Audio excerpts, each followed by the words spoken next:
What is going on, everybody, and welcome inside the Browns Beat here on the OBR streaming network. I'm Mike, he is Fred, and we are here as we get ready, just over a week away from Cleveland Browns regular season time, and we're here to take you inside the Browns Beat with Fred and with our special guest tonight, Scott Petrak from the Chronicle Telegram, as we'll dive into everything going on with the Cleveland Browns, which is a ton. It's a ton right now, Fred. Are you sleeping at all? I don't know so much sleeping. I'm sleeping because I'm so tired from spinning my head all day. I think I got a story run that just made 6 more moves. It's like, wow, it's got to have your head on a swivel, to keep up with what's going on here. Yeah, listen, if you're joining us tonight, welcome. We love having you. Jump into the comments. I do want to let you know it's going to be a little bit of a backwards episode here, as we recorded our interview yesterday on 53-man cutdown day with Scott. So we're going to talk about that initial 53-man roster kind of on the back half of the show. And in the meantime, Fred and I will talk about all the stuff that happened today at the beginning of the show, because there is a lot that went down with Waiver Day and Browns bringing guys in and some other cuts. And there was just a lot of movement today. So we'll kind of talk about that first, and we'll get our guest Scott Petrak and Fred's opinion on the initial 53 on the back half of the show. So we just want to make sure you're aware of that. Before we really kick off, Fred, let's remind people that the single best place that they can get Cleveland Browns coverage is the OBR.com. Make sure you get over there. Make sure you get subscribed. There's all kinds of specials and stuff that run, so make sure you get over there. You subscribe to the OBR.com, and whether you're watching us on YouTube or Twitch or wherever you might be watching us, make sure you hit like, you hit follow, you subscribe, and all of that, so that you can be tuned into the OBR throughout the entire Cleveland Browns season and beyond. Fred, again, we'll get to our conversation we had with Scott about the initial 53 and all that, but here on Waiver Day, we were waiting for noon, waiting for a bunch of news to break. Noon finally broke, and not a lot happened for about an hour. And then it felt like the floodgates really opened. The Cleveland Browns with some signings, with some releases, some interesting signings to the practice squad, all that. So why don't you give us a rundown of just what it was kind of like getting through this day and trying to keep track of everything going on with the Browns?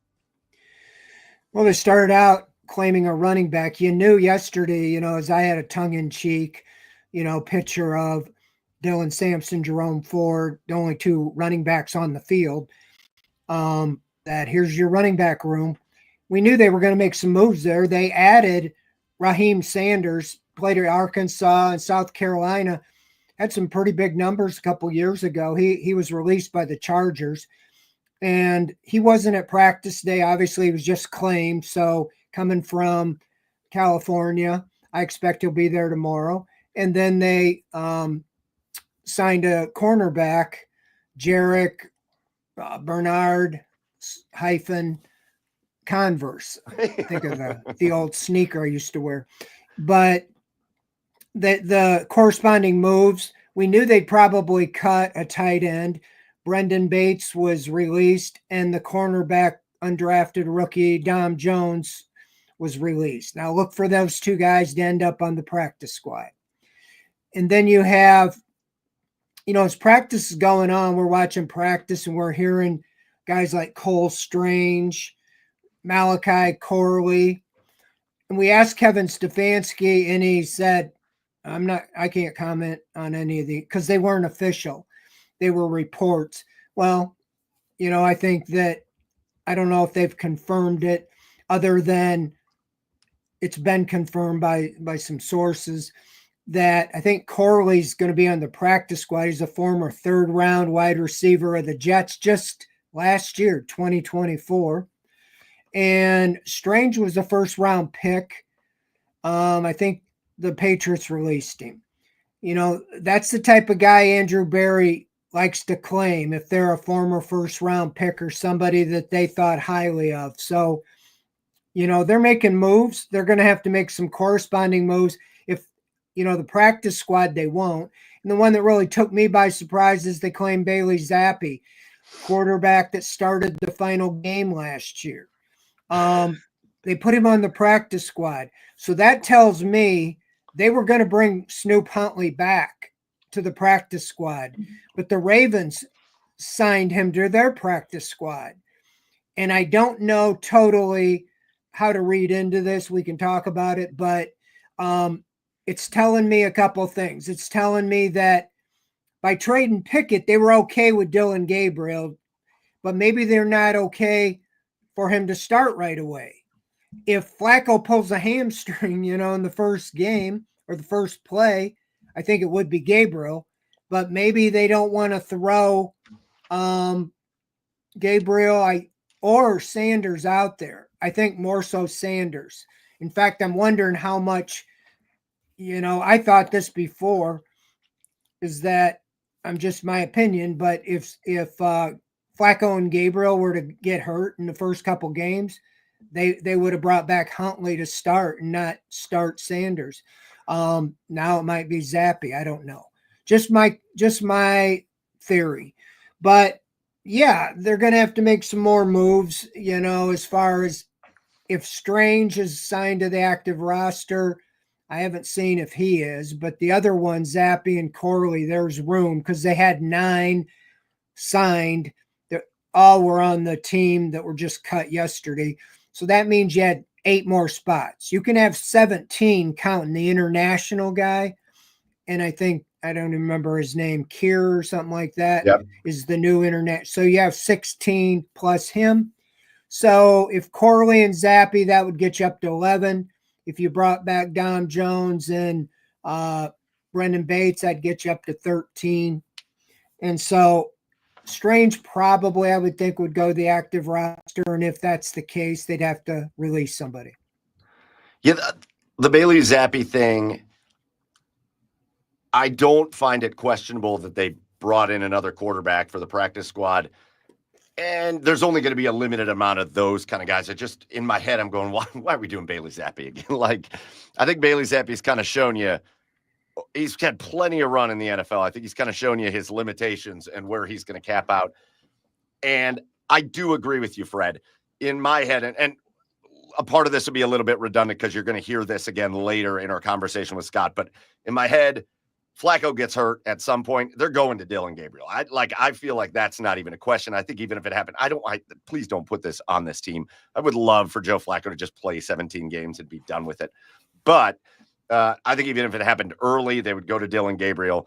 I think they see that they don't think Shedeur is ready to play at this point. And I think they would elevate, even if it was Zappy, which would just be terrible to watch. But I think they're making it very much feel like the goal is to sit Shedeur Sanders for this year, let him learn, let him observe, let him turn into that pro quarterback and see if you can make something out of him for the future. And for that, that's what a guy like Bailey Zappi's for. So it wouldn't be very fun to watch, but it does seem like that's what they're just kind of hedging against. Well, and it could be just, like I said, early season, like the last time with DTR.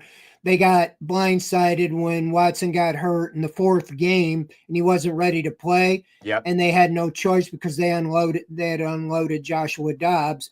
And they traded Pickett. Obviously, they thought it was worth it to get a 5th-round pick.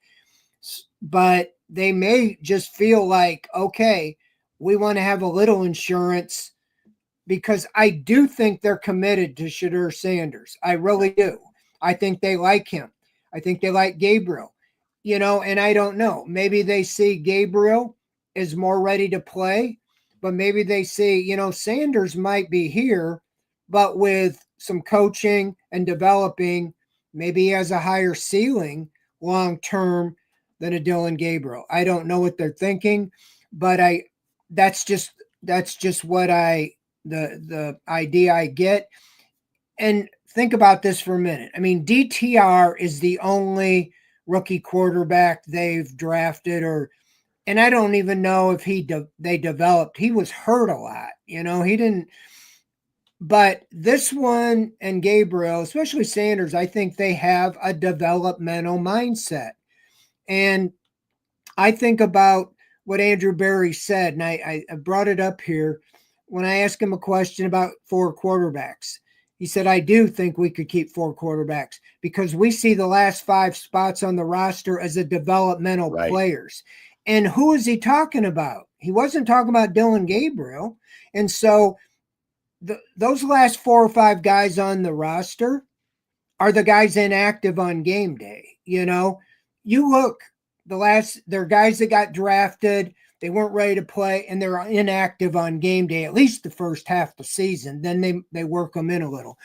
But I'm saying today, that could change in 4 weeks, 6 weeks. Maybe they'll feel, Sanders has really come on in practice, and we're seeing him every day. So I don't think it necessarily means the whole season that they don't feel they can put him in. I just feel like right now they want a little insurance if something happens right off the bat. We did get a question in the comments, and it relates to one of the additions, and it's one of the names that kind of stood out when we saw it. And Fred, you kind of alluded to it before, but this is on YouTube. It's AutoWorks Motorsports. I think on Twitch, it's World's Fastest Fat Man, if I'm not mistaken. I've tried to keep up in the comments, but he wants our take on Cole Strange. Again, if you'll remember, Cole Strange, a first-round pick by the New England Patriots back in 2022. I remember being on draft coverage that night when that happened, and I think we all kind of looked at each other like, who did New England just take out of Chattanooga? Cole Strange, and he's a guy that started some games for the Patriots, and he's a guy that I don't think he's ever lived up to a first-round pick type billing, but he's been a fairly solid player in the NFL. So, we're getting asked for our take. What's our take on this Cole Strange signing, Fred? I'll be honest, I haven't really looked into him a whole lot. I mean, I'm in the draft, I kind of focus in on guys I think the Browns will look at. And I remember the name, but I haven't followed his career or anything. And it happened when we were on the practice field. I had some things to get done before. So, I mean, initially, there's obviously some talent there if he's the first round pick. And like I said, those are the guys. And I think Andrew Berry goes back to his draft board, and maybe they were considering taking him. They've done that several times in free agency, guys that were first round picks and then they became free agents. Like Joe Tryon is one, that they obviously liked. They liked, Joseph a few years ago, and they brought him in as free agent. So that's probably it. And if you're looking at depth, who knows? You got a 33, 34-year-old guy's your backup in Cornelius Lucas, and he's a little dinged. And I thought Jackson Barton might make the team for that reason. So they might look at that as this is good insurance here, behind Conklin and DeJuan Jones. Let's talk about a couple of the guys they brought in, and then I do want to talk about some of the guys they got to the practice squad, because no Cleveland Browns players were claimed in the waiver process. So all the guys they had released, they had the opportunity to bring back on the practice squad as long as they were good for it. So there's some good names that are back on the practice squad for the Browns that should make people happy. But when the waiver wire finally hit, when we got news that the Browns were bringing in a couple players, I just want to, discuss these couple players real quick, Fred, because they brought in a running back. So now 2 rookie running backs in Dylan Sampson and now Raheem Sanders. We still don't know. I think there was a little thing about Quinshon Judkins in that the league basically came out and said, and maybe you have more insight, Fred, on the Judkins thing. I think the league said today that they're still looking into it. Like, that's all they gave us, right? Yeah, there's no update. That's the $1 million question. I have a story like ready to go, like expecting it yesterday, and then if not yesterday, today, and still no word. So I don't know what the holdup is all the way around. On that note, it comes down Rashee Rice. Now, I don't know all the details, but I thought it was like vehicular manslaughter, or I thought he killed somebody with his car, and I think he got 6 games. Well, he didn't. Nobody died. Nobody died? Okay. Nobody died. He did. There were people injured, but no, he didn't. Nobody died. He did 30 days. Well, he got sentenced to 30 days in jail for it. Okay. And 5 years probation. Yeah, there's quite a difference there, when you didn't have any charges. So my point is 6 games, I wouldn't think unless there's something we don't know about with the Judkins thing. But anyway, yeah, it's sitting there closer and closer as the clock is ticking to the opener. that you're not going to have him. So this guy they brought in, Stefanski said Sanders, they liked him. They got to know him, in the draft process, and he got selected by the Chargers. So that's why he's here. I think he's a bigger back, 230 pounds. He said they got to know the other guys well, and he gave the credit to Andrew Berry and his staff and so forth. The one thing about it, the running back, I think could be, plugged right in where they're at now.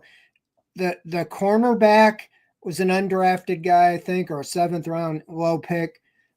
He's played a little bit on special teams, but I think they need help immediately with some veterans that could step in as depth. And so I still would like to see him do something on that front.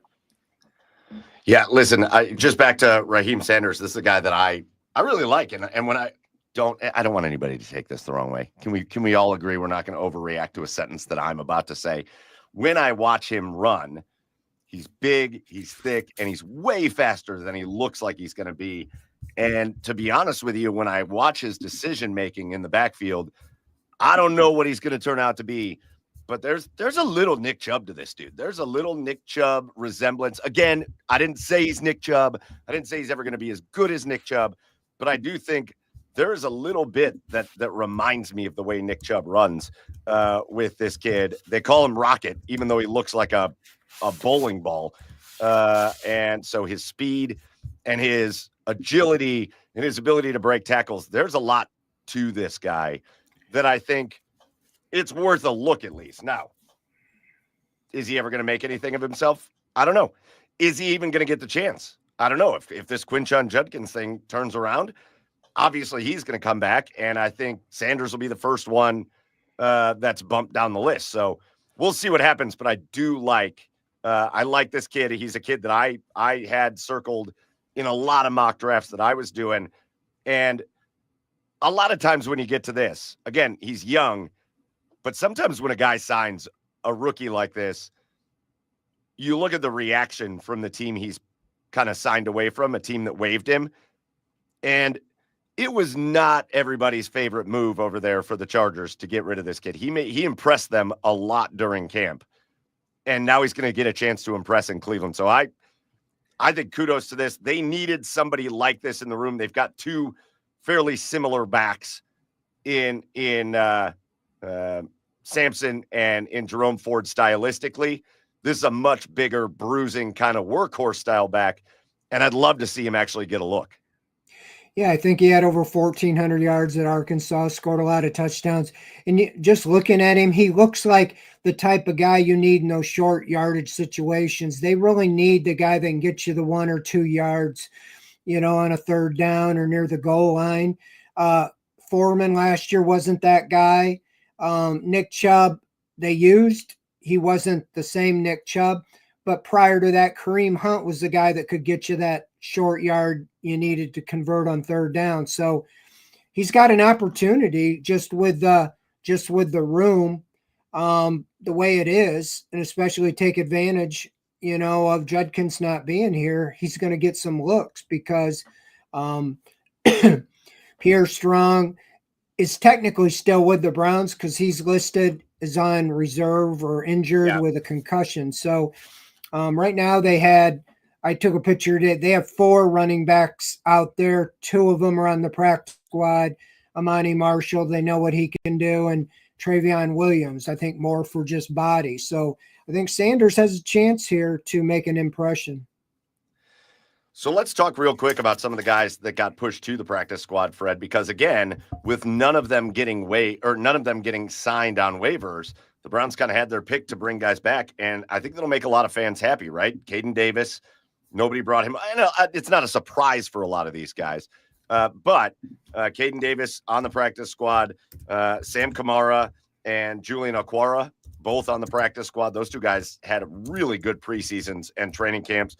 Even Travion Williams, who's a guy that's gotten a lot of run in the NFL as a running back, they get him to the practice squad. I even like the Sal Cannella. I mean, Sal Cannella kind of showed that he can be a pretty good tight end receiving option as he made a pretty good impact throughout camp. So when you look at the list, Christopher Edmonds, Ralph Holley, Lamarion James, Amani Marshall, a guy that made a big impression. I would say a lot of people, I would say the Cleveland Browns, especially in that building, Fred, are pretty happy about the guys they're able to bring back onto the practice squad just from their own unit. Yeah, almost every year the practice squad's kind of evolved, but almost every year they brought back, the majority of them were with the team in training camp. And it makes sense because they've been, with the team the whole time, practice, everybody, they know what's expected and vice versa. About the only ones that don't come back are ones that have opportunities to go elsewhere and maybe look at it as a better fit, a better chance to play. Because they're making pretty good money now in the practice squad. And remember when it was started, it was like $300 a week, and now they're getting like 10,000 or more a week. And with the veterans, you really can use it. They use kind of like a AAA farm team. Like Blake Whiteheart was on the side today, and there's some question, will he be ready? Well, right now you only have 2 tight ends in Njoku and Fannin. So you let go of Bates today. That makes sense why Canella's here, because I think you're going to try to get Bates back. And then if Whitehart's not ready, you have him to bring up for the game against the Bengals. So that's how a lot of these things are done. And everything, there's a method or a strategy to how they cut guys and when they cut guys, kind of hoping the other teams are preconceived with their own roster and maybe they won't grab one of these guys from your practice squad or whatever. Fred, I'm going to go back to a comment, and we're going to get to our interview with Scott Petrak here in just a minute, but I'm going to throw it back to this comment. It's a little bit off. It's a little bit off topic from what we were just talking about. We're going to go to the crafty veteran, or I don't know what you're going to have to, we're going to have to watch this interview. You called him like the grizzled old man, the 40-year-old guy. And I'm sitting here like, I'm 40. What are you, grizzled old guy? But Joe Flacco, we got a question earlier, and I just want to get your take on it. Christopher, right at the beginning of the show, said that he's excited to see what Flacco does with a full offseason and a healthy, hopefully, offensive line. And, man, that really puts something into perspective for me, Fred, that I just haven't thought about a lot because I just assume things with Joe Flacco. But when he got brought in here a couple of years ago, it was after the Nick Chubb injury. It was after they had dealt with some injuries on the offensive line. It was when they got to a point where they were scrambling for a couple wins, but it was a team scratching and clawing and just competing. And he didn't get that time in the offseason. He didn't get the bonding time with his receivers and all that. And he just was able to click. How from inside the building, Fred, when you are listening to them talk and you're talking to Joe Flacco and Kevin Stefanski and all that, do they feel like he caught on so fast the first time around that now with this extra time to just get into the system and dive in, it's going to make him even better within this system? Are they as excited as Christopher is?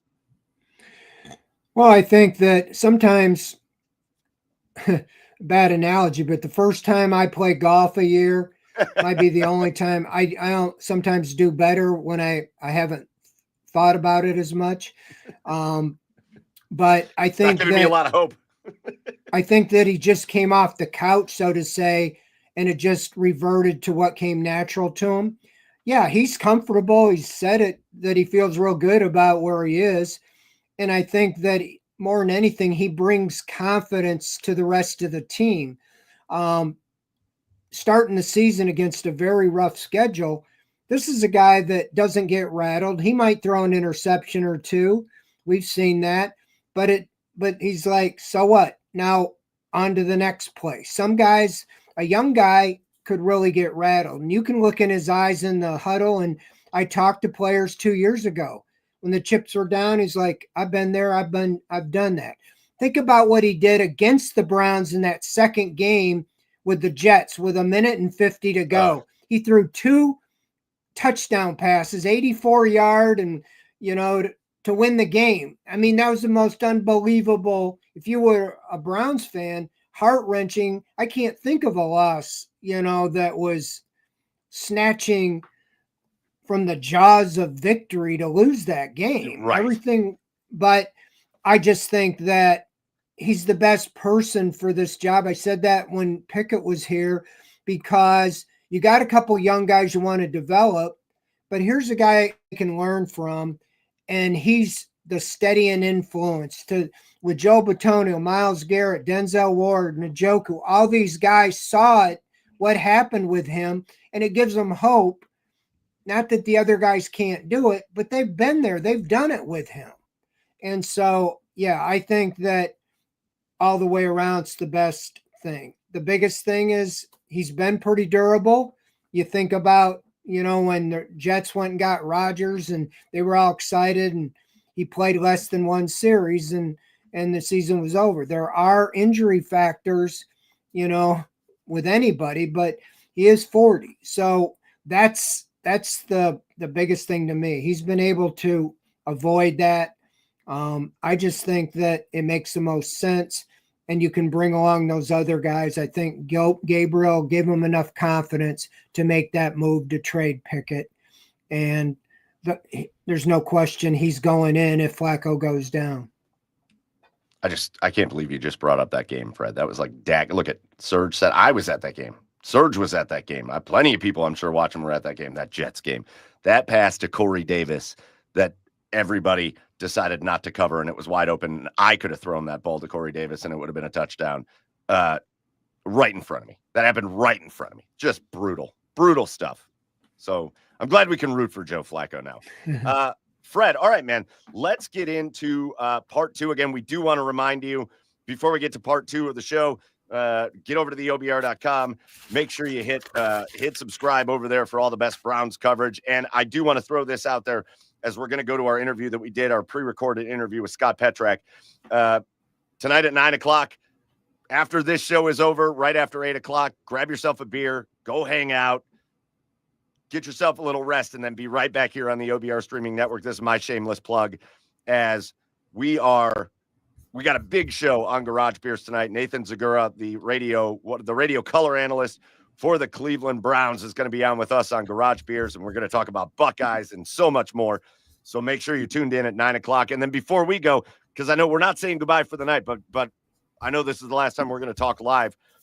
Fred, do you want to make an announcement for next week, or should we put that off? What do you think? It's up to you. It's up to you, Fred. I'll let you do it. Yeah, let's go with it. Next week's guest is going to be Mary Kay Cabot, just inducted into the Hall of Fame. And so talk to her. She's excited to be on, and we're excited to have her. And going to get another perspective. And so we've had some great guests already. This is our fourth show. We've had Mark Schwab, Chris Easterling, Scott Petrak, and next week will be Mary Kay Cabot. Got a couple others lined up already. And so we're going around the media room, get perspectives from every corner, and it'll be exciting. We have a Labor Day, and then next week it's our season kickoff show. 3 days before the kickoff. So we're going to preview it with Mary Kay. Yeah, it's going to be a humongous show. Set your alarms now. Set your reminders. Next week, 7 p.m. inside the Browns beat with now Hall of Famer Mary Kay Cabot to preview the Browns season.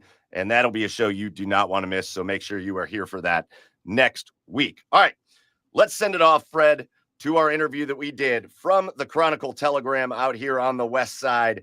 Let's send it out to an interview that we did with Scott Petrak. Hope you enjoy this one that we did, and we'll talk to you again soon.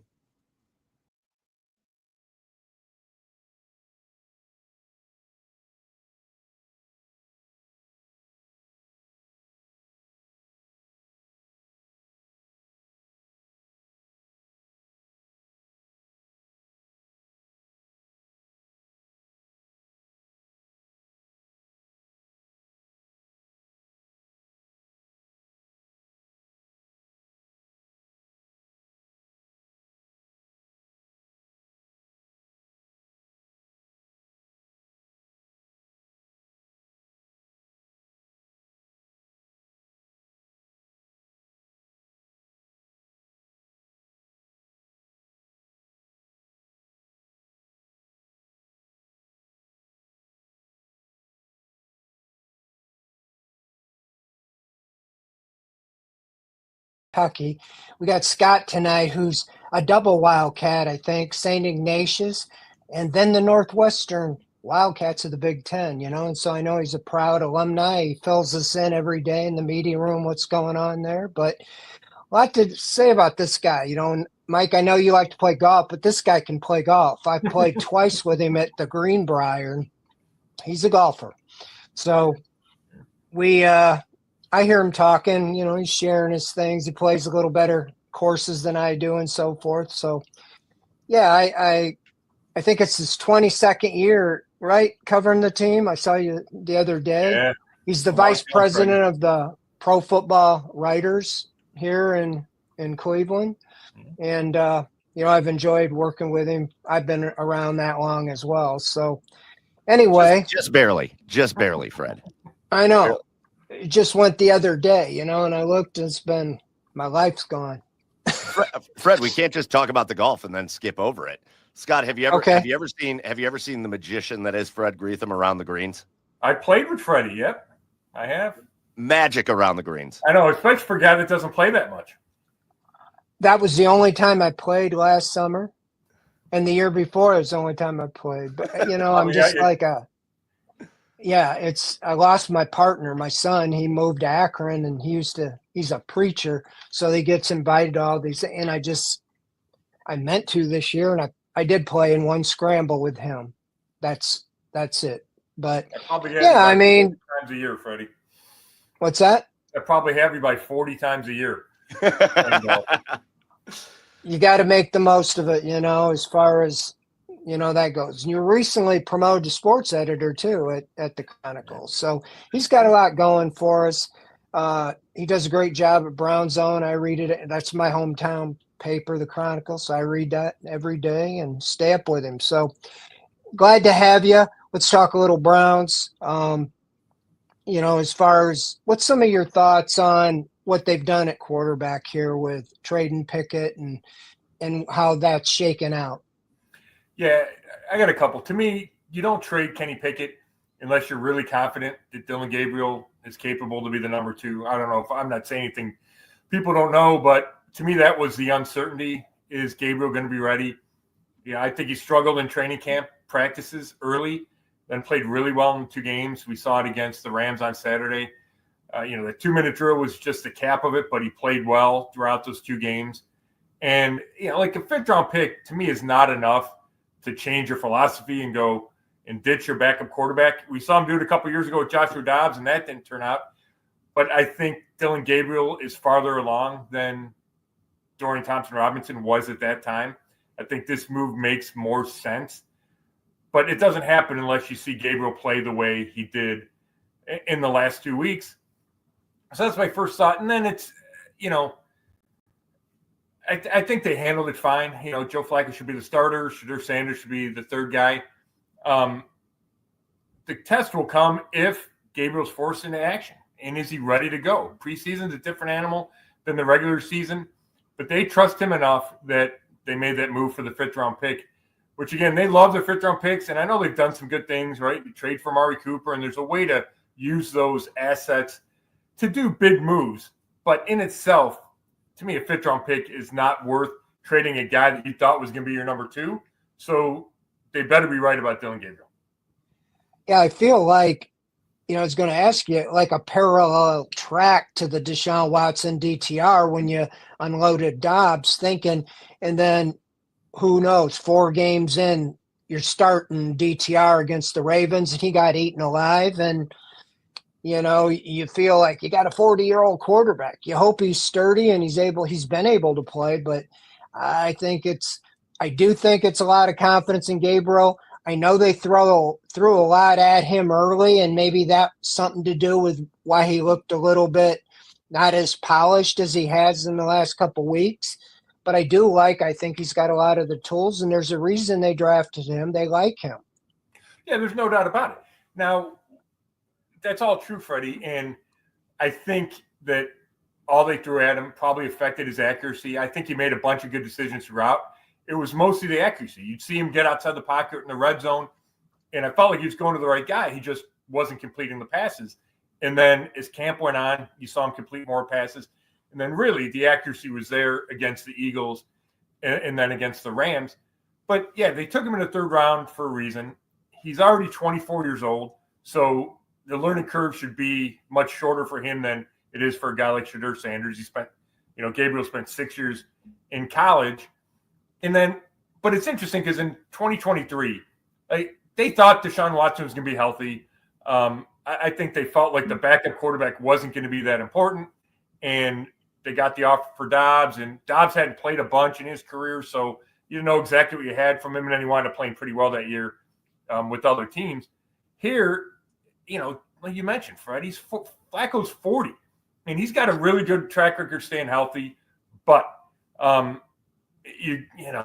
Gabriel could be forced in there at any time. You just don't know. But I also think the other factor is and I don't like to talk about this too much because we haven't even started 2025, but everybody knows they have the 2 first-round picks in 2026.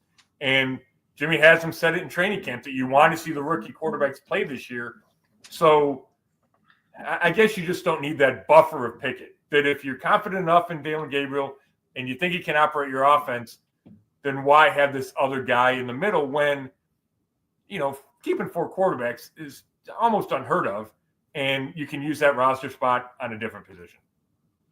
Well, I wrote this before training camp. The projection that Joe Flacco would be the starter and they would trade Pickett. And, then I was kind of convinced they wouldn't, just because they didn't want to get into that situation with, the rookie backing up Flacco. But now you're here. And I really think that we've seen 9 different starters in the last 2 years. I think you're in the best situation. Flacco, you can always bench the guy. And if he's not playing well or you lose games, you turn it over to the young guys. Those first 6 games, I think they would be overwhelmed if they were thrown in, especially some of those defenses, at least on paper. You're much better to have the old grizzled veteran get through those 6 games. If your season isn't over, well, you keep going. But if it is, then you start looking at the young guys. That's kind of the way I thought from the beginning made the most sense, because Kenny Pickett to me and Flacco aren't the answer. Because let's say Pickett would have won the job. He comes right out of the gate and he wins all kinds of games. And then you got to decide, is he your franchise quarterback? Because he's a free agent, just like Sam Darnold. And then you're sitting there going, okay, do we have to pay this guy $100 million and commit to him? Because we don't have J.J. McCarthy sitting on the bench. If Dillon Gabriel and Shedeur Sanders don't see the field, and that's what would happen if Pickett really did well. That was my thinking. And then you're like, oh, you wasted the year on those guys for a guy that's, you might have had a good year. That's just what I saw on the surface.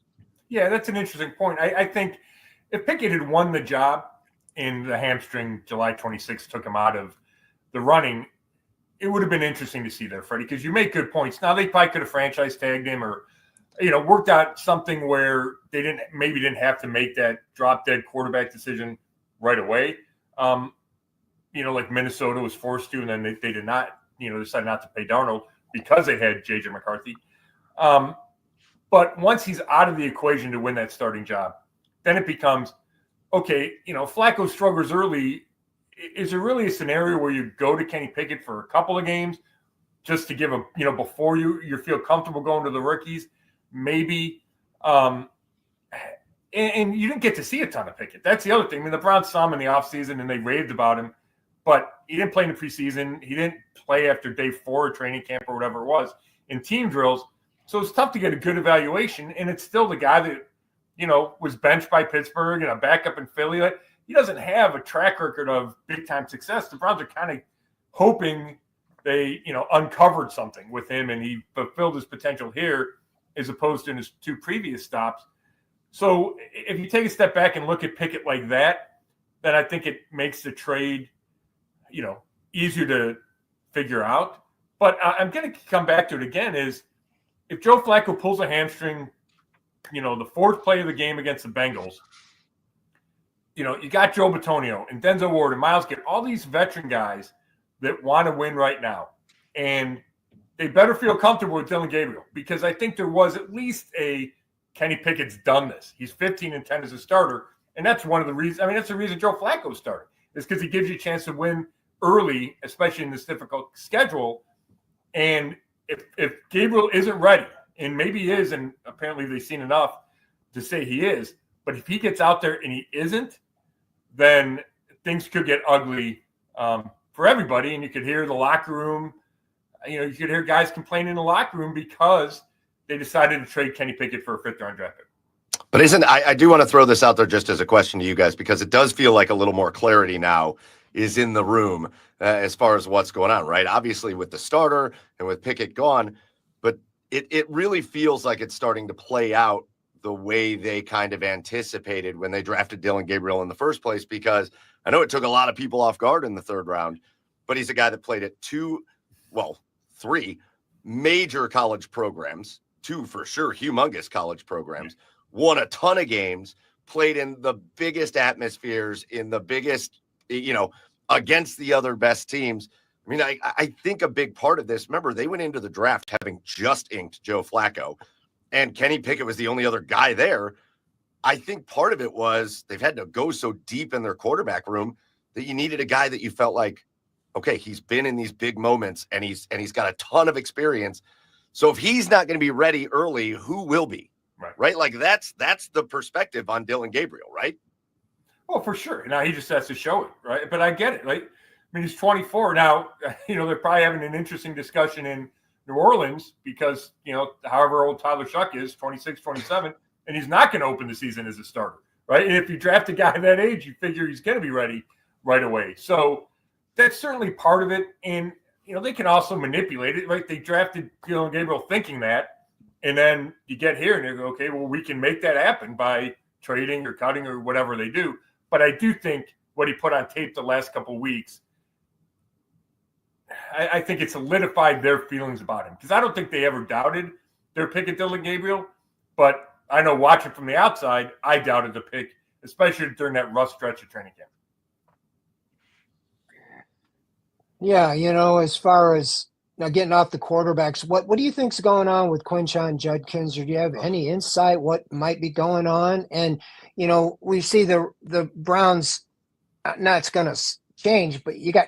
I did a video of their running back room, 2 guys. Yeah, yeah, and obviously that will change in the next couple of days. There's only 2 things that it could be with Quinshon Judkins. The Browns are waiting on the NFL to come down with potential discipline. And I tried the league today and did not hear back. Last week, I was told that, the league was still doing its review of his legal situation. And just because that was resolved with no formal charges doesn't mean the league cannot discipline him. I think people need to remember that. So that's one reason why there might be a delay. The other reason is they can't agree on the contract. And if that's the case, that's just mind-boggling to me, because these rookie deals are slotted. I think I forget what it is. He's going to make 3 I don't know, whatever it is. He's going to make whatever it is in the second round, you're slotted to make. And the only thing you can fight over is guaranteed money and maybe a clause about personal conduct policy. Like that's all you can fight over. So whichever side you want, I mean, you could, if it's the Browns or his side, you can pick on whichever one you want, but that would be one of the reasons for this kind of delay. I don't know if that's the case. I don't see what else it could be, but that, or they want complete resolution from the NFL. But either way, he could have been here. He could have been here last week after that legal situation got resolved, and I'm stunned that he still isn't here. I have to feel like it's got to almost be on the Browns side, because maybe I don't know his agent or the young man, but I'm like, I'll take it, whatever you offer me, because he had to have some things going through his mind saying, boy, am I going to be not play football this year? Yeah, I don't know about that, Fred. I could see, again, I don't know this, but I could picture his agent saying he was cleared legally, so why isn't he getting all the guaranteed money that the guy in front of him and the guy behind him at 35 and 37 got? Like that could be the agent's argument, And the Browns counter would be, yeah, but he still might be suspended. Or, but yeah, now we have doubts. And, that could be where the rub would be. Guys, there has to come into play, though, with this situation. And it's what makes me feel like they're just waiting on what the league's going to rule, because we can have this whole conversation about whether it's on Quinshon's side and his agent or the Browns side, but the Browns can't be going and tinkering with Quinshon Judkins and his contract. And you can't imagine that they are when they just handed the biggest guaranteed deal to an undrafted rookie free agent ever, who is coming off of a much less settled legal situation coming in. Like that has to show you that the Browns, maybe everybody's waiting on the league to probably tell them what's going to happen. Yeah, that's a good point. I mean, you look at the Browns' history, right? Isaiah Bond, who you're referring to, obviously Deshaun Watson. I mean, there's a lot of examples of guys getting paid despite. Do you think, Scott, the defense can carry him? Is there a path you can see a successful season led by the defense or some other direction? No, I mean, that's the path, Fred, and I can see it. I have a harder time seeing it after the Martin Emerson Jr. injury. I have concerns about their cornerback depth. We saw him keep undrafted rookie Dom Jones, who I was out there every day, and I'm watching these guys, and he wouldn't have been the guy that I expected to start Saturday against the Rams and then make the roster. They only got 5 corners. Maybe they'll add one. That could be a spot to watch on the waiver wire. But they got 2 Northwestern guys. I know. Right, so you can't go wrong there. I like the top. I like Denzel Ward. I like Greg Newsome, the second, better than most. But I do have concerns about depth. Cam Mitchell, I thought, had a rough training camp. Miles Harden is small, hasn't played a lot. It's 7th round pick a year ago. So there's questions on the back end. But I really love the front. Carson Schlesinger, I think, is the real deal. I like Jim Schwartz. So there is that path, Fred. Now the offense needs to control the ball so the defense isn't out up there all the time, right? Your kicker needs to make some kicks. There's some other things, but I think the defense is going to be much improved from where it was a year ago. And if it's not, this team has no chance. If it is a top, let's call it 8 defense in the league, then I think the Browns have a chance to exceed the outside expectation. Last year, I made the case. I said before the season that the team could go back to the playoffs because of the defense if Deshaun Watson is just average. Right. And, we all saw in those 7 games he was historically abysmal. And I contend those first 7 games, the defense played well enough to win 5 of the 7. They gave up like 20 or less points, but the offense was so pathetic. Well, then they're 1-6. That's got to affect you. Those guys in the locker room know the season's over when you're 1-6.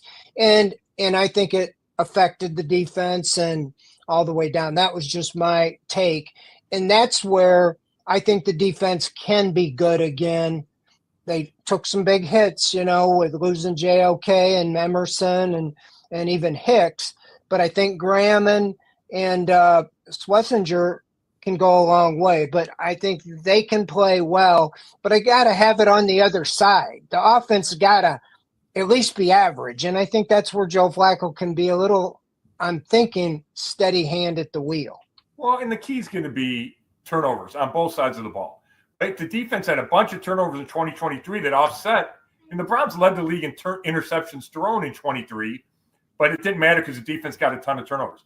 Last year, the Browns threw 23 interceptions again, led the league, and the defense only got 4 interceptions back. So, that's where things have to change. If they're going to make the big jump that they need to make, it's going to start with that, because not only does that help your defense get off the field, it helps your offense field position. It changes losses to wins. There's a direct line from winning the turnover battle, especially in key spots, to winning games. And if you flip a couple of those last year early, I do think the season plays out differently. And you're right, Freddie. At 1-6, I think it really everybody got down inside the locker room. But you hear Joe Batonio talk about it. That bothered him, that they weren't able to overcome, that they weren't able to continue to play, I think, effort-wise, where they needed to play, just because they were so disappointed that their expectations of, going back to the playoffs were shot early. And I think Joe would tell you that I don't know if guys mailed it in, but he did not like the effort after the really bad start. Guys, I'm sorry, Fred. Go ahead. No, I was just saying a lot of them have alluded to that they felt like there was lapses, leaks. Miles talked about that and so forth. And so we'll see. I mean, obviously a gauntlet to start in the division and all that plays in, but they got to have adequate quarterback play. And this Judkins thing, that was obviously the game plan, to run the ball in the wide zone. And they got to get that result because I don't think they have the answers right now at running back. I don't know what they're going to do, but when you look at that, what do you think about the kicker? I mean, were you on board with moving on from Dustin? Yeah. Well, I mean, it's easy to see why they moved on from him, right? I mean, he was bad last year, shows up, misses 2 extra points in the preseason. And Freddie, correct me if I'm wrong here, we did not see them kick a lot in training camp. I think they were kicking a lot behind the scenes, which is a bit unusual because, when they had the Cade York competition or just Cade York being out there, I saw him kick a bunch. We would chart it, right? I remember one field goal drill that I charted in this training camp. So I think they knew something was wrong with Dustin Hopkins and hoped it would resolve itself. The fact that they split these games between Hopkins and Smith just tells you that they were worried about Hopkins and they needed to see what the other kid could do. So I get the move. I was a little bit surprised just because all the money they gave Hopkins last year or before last season. But I don't think they had another choice. And you talk about winning games on the margins, and it's scary to have a guy that's never kicked in the league like Schmidt. But, can you go into the season as Kevin Stefanski and go, hey, we need a 44-yarder to win the game and have any confidence in Dustin Hopkins right now? Yeah, you think about that, and I know I'm not saying it, the hamstring. You remember it well. He needed 1 point to pass Jim Brown, have the best season scoring in franchise history, and he tried to catch Damian Pierce, on a 100-yard kickoff return, pulled his hamstring. He never played again that year. He's never been the same, and you're like, what in the world? But I remember a practice, you probably watched it too, where they were in the 2-minute drill end of game. And it was the strangest thing. The field goal unit ran out there. They snapped, held, fake kick. I mean, Hopkins just went up and took a whiff. Why in the world wasn't he kicking that? And you're like, to your point, it's like they didn't want the writers to say, yeah, he missed every kick he or something. Or they didn't want him to miss one in front of whatever it was. There was a confidence issue, a something issue going on there. And, I'm not trying to pile on Andrew Berry, but the extension they gave him, not that it was, a ton of money, but it was 3 years, $15.9 million. He was under contract for 2024. Like, they did not need to give him that extension. And it was a guy coming off one good year. I mean, I know he's been in the league, but one good year here. The hamstring injury, like you mentioned, Freddie, it felt like an unnecessary move extension-wise last season. And then it comes back to bite him because last year they probably hung with him longer than they would have if he didn't have a contract extension. And then this year, I think they entered camp thinking he was going to be the guy, or at least under the offseason, and then had to make an adjustment, somewhere down the line. Guys, when we look at the cuts that the Browns made, because I think we've talked about the roster construction itself, but when we look at some of the cuts the Browns made, who are the big names for you guys that you're like, wow, I did not think that guy was getting let go? 2 or 3 guys that you thought were pretty safe to make the team, and they did not make the team. Want to go first, Freddie? Go ahead. All right. You're the guest. You're so polite. Yeah. I'm not sure I thought Deontay Johnson was going to make the team, but to me, he was the headliner. Former Pro Bowler. They're obviously weak at receiver. The fact that he didn't make it is certainly newsworthy to me. I thought Caden Davis was going to make it over Gage Larvardin, and I might have been the only person that thought that, but he's got more size. I think he's got more speed. He wasn't as productive, but you saw him catch balls in training camp. The Browns were using him on end arounds in practice. They use him on end around in games. I was surprised because I thought you could get Larvardin through to the practice squad. So I was a little bit surprised about that. And then, at defensive, I guess on the defensive line, they kept Cam Thomas over June Aquara. And Aquara probably, it looked like he had a better camp. That was a little bit surprising. They kept 5 DNs. They kept 5 D tackles too, at least on the initial one. So, I think it plays into, hey, this is the strength of the team. We're going to load up there as opposed to keeping an extra, linebacker just to keep an extra linebacker. Yeah, Deontay Johnson, I know that, he didn't have the greatest camp, but I felt like this wide receiver room was so questionable. When I wrote off season needs, that wide receiver was my 3rd biggest need, and they didn't even address it. Barry's always drafted a corner or a wide receiver. He didn't do it this year. He didn't sign anybody until Johnson, who was like an afterthought, a minimum, invite him to camp. So I kept thinking, certainly he's going to be on the team over all these undrafted guys or something, at least to see what he does. And DeAndre Carter. I mean, Andrew Berry wants a specialist so bad, at return.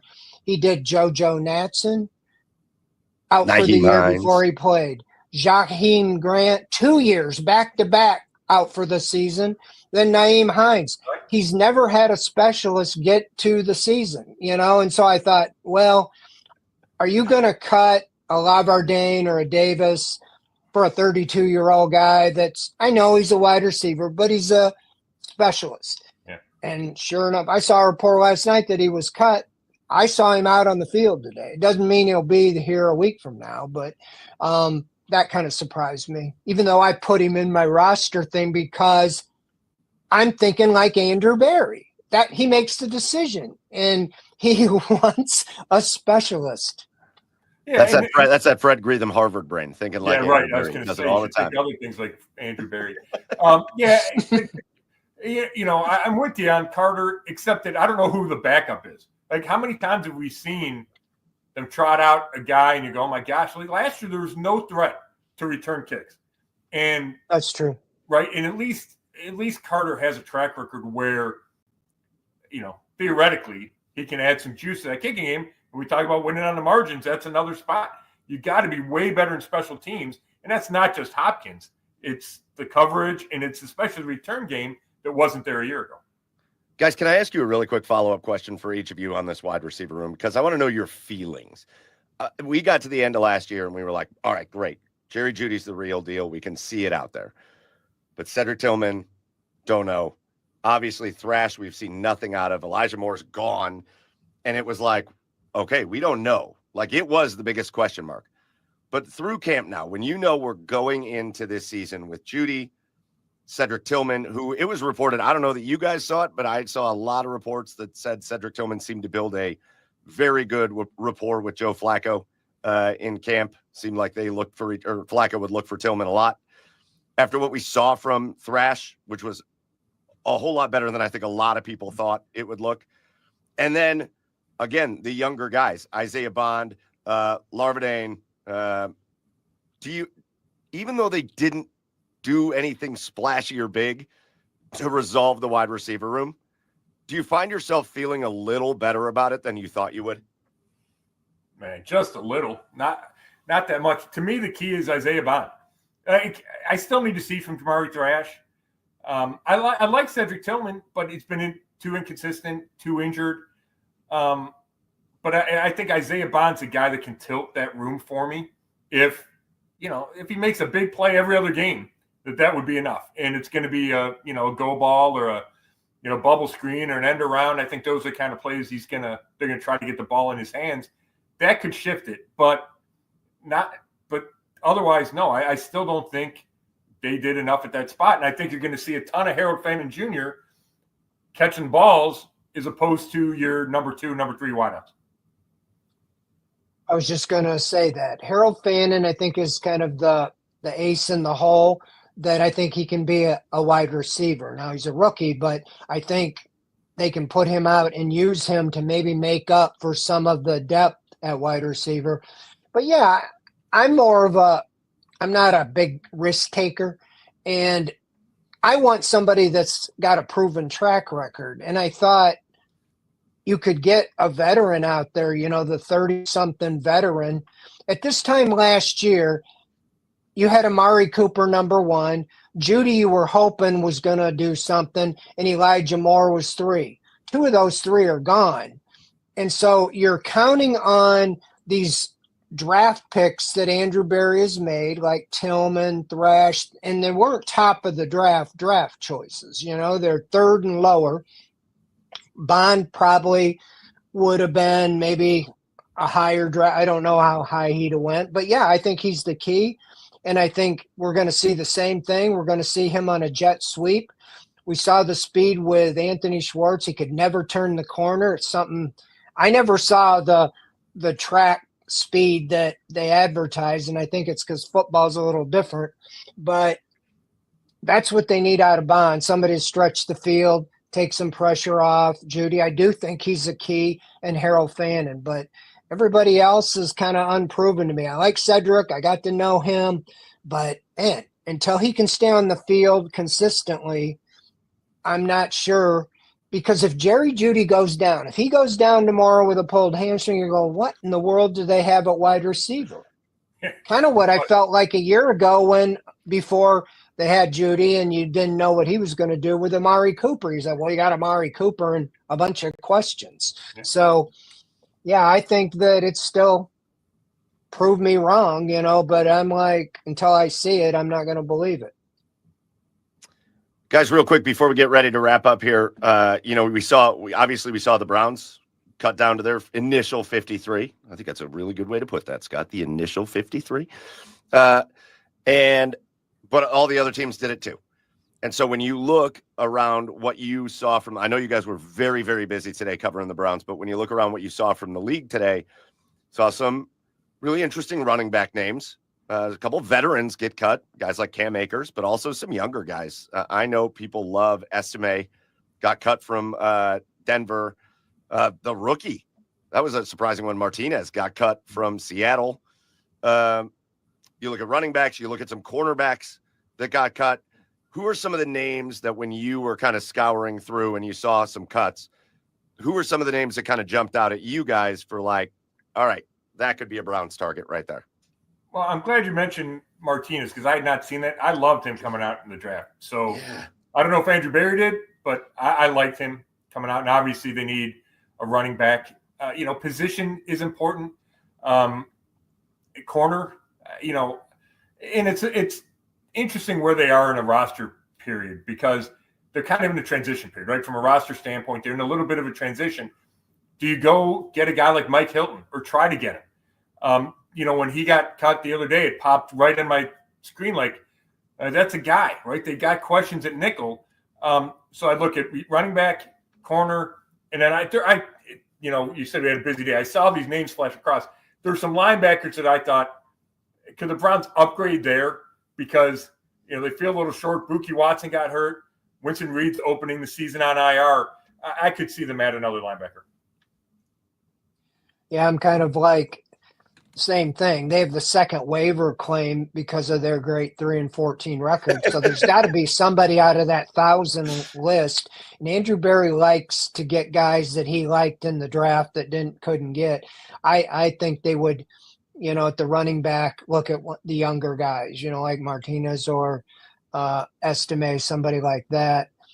A lot depends on even with Judkins, They know this is probably the final year with Ford. So I think running back's immediate, but I'm with you on the corner. They got to get a corner, even beside, Denzel's not the sturdiest guy, and Newsom's shown he has dings up. You got to get another guy without Emerson here. You can't just depend on Harden, Mitchell, and a bunch of undrafted guys. So there's got to be some veterans out there. I don't know what's wrong with Asante Samuel. I think he's 25. Nobody signed him. Maybe he wants too much money. But there's even got to be guys to get released, like Hilton and amongst others, that you could get in here because that to me is the vulnerability when I look at the roster right now with that defensive line. Looks like they're great, but you got to have somebody who can stick on somebody for more than a couple seconds. All right, Scott, this has been awesome. Again, it's cut down day. We're airing this out. We're doing this, full disclosure for everybody. We're doing this on Tuesday. We're airing it on Wednesday. So there will probably be news that happens on Wednesday that Fred and I can get to when we do our live stream tomorrow. But Scott, really great talking to you on cut down day. Again, we are now less than 2 weeks away from the opener. So all the nonsense finally feels like it gets to go out the window a little bit. And my last question for you, and then I'll let Fred have the last word. My last question for you, Scott, is when you can still get rounds of golf in, where's your most go-to course that you're going to get some fall golf in? That's a great question. I mean, I'm a Metro Parks, Sleepy Hollow, Manakiki. I like to play Medina, Pleasant Valley, Bunker Hill, Shale Creek. Those are my ones. I did have a couple good rounds at Eagle Creek in Norwalk recently, so hey. I spread it around. Well, I'm glad you asked that, Mike, because that was on my list. I didn't get to it, and I was trying to segue back on favorite course. Did you play Pebble Beach or somewhere out? I did not. What's the best course? I played Bandon Dunes. I went out to Bandon Dunes a while back and played out there. It was phenomenal. You see it. That's the course behind me, the flag in the course. So right. Yeah, I loved it out there. I mean, that's the best course. Well, that's the favorite place I've ever been. My favorite course around here is Pine Hills, which I've not gotten to this year. So that reminds me I need to get back out to Pine Hills. I'm glad we could remind you, but really appreciate you coming on. I know you're very busy, as we all are. And, you know, what a lot of people don't know in our room, that everybody wants to come out and cover the Browns from everywhere when things are going well. But when they're 3-12, it's like 8 to 10 of us out there every day, you know? And so that was my purpose in this show, to kind of, you know, highlight some of because almost all the information that comes out comes from the people in that room. I know you would think there's 300 people covering the Browns when things are going well, because everybody's, you know, an expert on it. Sure. But Scott's one of the true pros, and I appreciate working with him. And I'm glad you came on and spent some time with us. We got to come up with a nickname for that group. You guys are like the bunker beat. That's what you guys are. When things get terrible and things need to hunker down, you go to the bunker beat. Scott and Fred, you guys are both in it. We've seen more chaos than in a lifetime, you know, than most people. You know, what goes on in that room is, you know, what we hear and see is unbelievable. It is. I thought of something today. I can't even remember what it was. I was like, man, I haven't even thought about that. And it wouldn't make my top 30, and it was still something that you just shake your head about. I can't believe I've ever seen that. Can't even remember what it was, but it was crazy for everywhere else. Right. Hey, Scott, thank you so much. Again, make sure you check in on Scott over at the Chronicle Telegram and online on X. He's always putting up good information. And as Fred said, I will echo this: one of the best follows, one of the best news providers for the Cleveland Browns, one of the best beat writers. And that's why we're so excited about this show, because we get to come on and talk and hang out with you. So, Scott, thank you very, very much for taking the time to join us, and we look forward to your coverage all season long. Appreciate it, fellas. Take care. See ya. See you tomorrow. Big time shout out to Scott Petrak from the Chronicle Telegram over here on our side of town, Fred. That's fun. That's exciting. Again, I do all my football games for WEOL. Chronicle is their parent. So love it. We got a little connection there. But really great to have him on. And again, make sure you go follow him.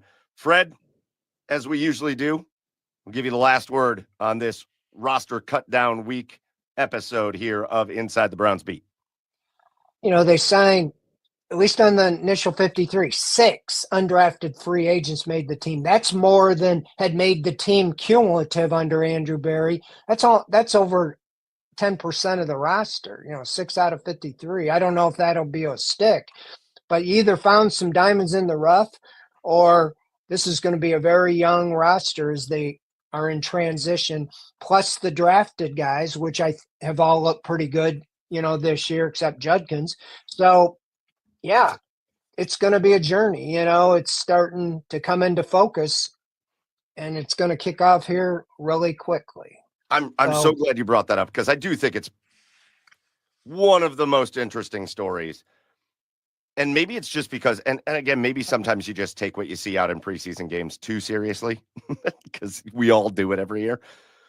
But when you look at the list of guys that they kept, those undrafted guys, I mean, they all, Isaiah Bond, you knew they were going to keep because of what they signed him for.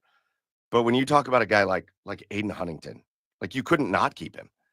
I think Donovan McMillan was awesome out there. Like, how could you not keep that guy? They had a choice and they went with Gage Larviden, but you can't blame him for it because he was really good out there. It just felt like all these guys went out and made a name. Even some of the guys I think people were surprised. Easton, and I won't even go into the last name because it's long, but Easton, the baseball bat guy, and Dom Jones, like even those guys went out and made plays, and they obviously did enough to impress. I don't know if all 6 of those guys will completely stick, like you said, Fred, but when you were out there watching every day, like these guys did what they needed to do. They went out and made a name for themselves, and they kind of didn't give the Browns a chance to not keep them. Yeah, especially Larviden. I mean, he just showed up every day on my videos, or he was just making play over and over and over. And some of the other guys, it's hard, to even see their impact, because it's controlled and that. But we'll see. It'll be a ride for sure. Well, it certainly is going to be a ride. And listen, really excited to go on the ride with you all throughout the season. Everybody that joined us here on Inside the Browns Beat tonight, we really appreciate it. If you didn't get a chance to catch us live and you weren't in the comments and all that, make sure you get over to YouTube or Twitch and watch the show on demand. Scott Petrak was awesome. The OBR is awesome. Make sure you get over to theobr.com, hit subscribe. As again, we are in Browns season. We are in season mode officially. We've got the 53, and nowhere covers the Cleveland Browns like the OBR, the oldest and largest independent Browns coverage site in all of Cleveland. Get to theobr.com and hit subscribe. And whether you're watching us on YouTube or Twitch, make sure you hit subscribe, make sure you hit like, and tell everybody, tell your Browns fans, friends, to come hang out with us Wednesday nights at 7 p.m. for Inside the Browns Beat. That's going to do it for us here. Again, big time thank you to Scott Petrak. Go follow him on X. And otherwise, for Fred, I'm Michael Keefe, and that's going to do it for this episode. We'll see you again next week for our preseason kickoff show, or I guess not our preseason, but regular season kickoff show, which is going to be a big one next week. You don't want to miss it. We'll see you then. As always, go Browns.